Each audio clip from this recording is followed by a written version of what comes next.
Air Canada has suspended all flights to Cuba, cutting off a vital source of tourism revenue. A long-standing US embargo, along with Donald Trump's recent threats to slap tariffs on any country supplying oil to the communist-run island, has led to severe fuel shortages. Havana has warned that foreign airlines will no longer be able to refuel because of dwindling supplies. Cuba has run out of aviation fuel, and it's already impacting tourism. With its aircraft unable to fill their tanks, Air Canada has suspended flights to the island. The airline says it will only be sending empty planes to bring stranded tourists back home. It's bad timing for the cash-strapped Caribbean island. Canada is Cuba's largest single tourism market, and the suspension comes at the peak of the winter high season. Behind the travel woes is a wider regional fight. Cuba depends on fuel imports from friendly nations to keep running. But its biggest suppliers have been cut off. In early January, the US removed Venezuelan leader Nicolas Maduro from power. Happy New Year. A few weeks later, Donald Trump signed an executive order threatening tariffs on any country sending oil to Cuba. That, in turn, led Cuba's other major supplier, Mexico, to suspend all oil shipments. Mexico's president condemned Washington's measures. You cannot strangle a people like this. It's very unfair, very unfair. So I'm calling for these sanctions to end and for support to be given to the people.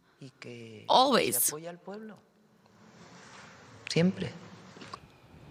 For tourists, the oil shortage could spell disruption. But for Cubans, with energy lifelines squeezed, a bad situation could soon get a lot worse.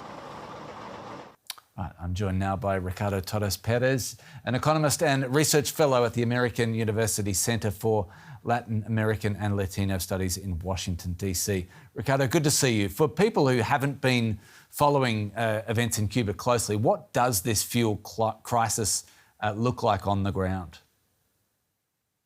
Right. Thanks for having me, first of all. Well, it is important to say that Cubans on the island have endured a difficult situation for quite some time now, years actually. So, however, this turn makes it much worse, and the outlook doesn't look very bright either. People deal with long and frequent power outages, very little fuel, fewer transport and public services. Food and basic goods are harder to find and expensive. So for households spend much time searching and waiting. So in practice, living standards have become the main shock absorber in this story.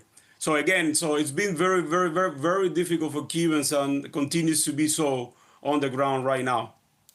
After the recent collapse of traditional oil lifelines from Venezuela and from Mexico, are there any countries on the horizon who might be willing or able to step in as new energy suppliers, or has the political cost of helping Cuba become just too high at the moment?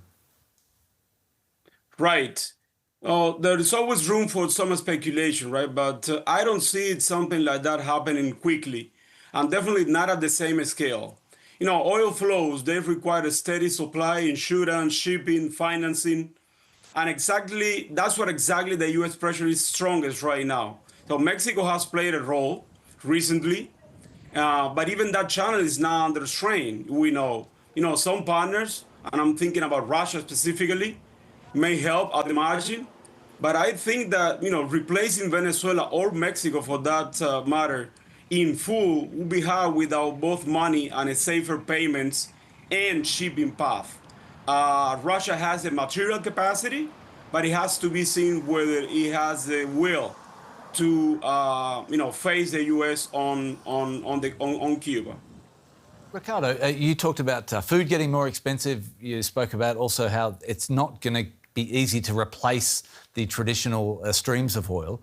Does that add up to conditions that could trigger social unrest in any way in Cuba?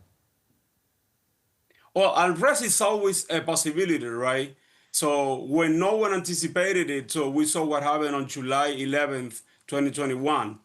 And I think the risk here is that we see a combination of three things that are quite powerful. One is long blackouts, there are jumps in prices, and there is visible shortages, right, of basic things, food, fuel, medicine. And I believe that especially when people do not see near-term relief for that suffering, well, there is a chance that they may take on the street. At the same time, from what we saw in the past, the state can respond with tighter control. So, always in cases like this, outcomes are hard to predict. Talking us through the Cuban fuel crisis, Ricardo Torres Perez, an economist and research fellow at the American University. We thank you so much for your time. Thank you.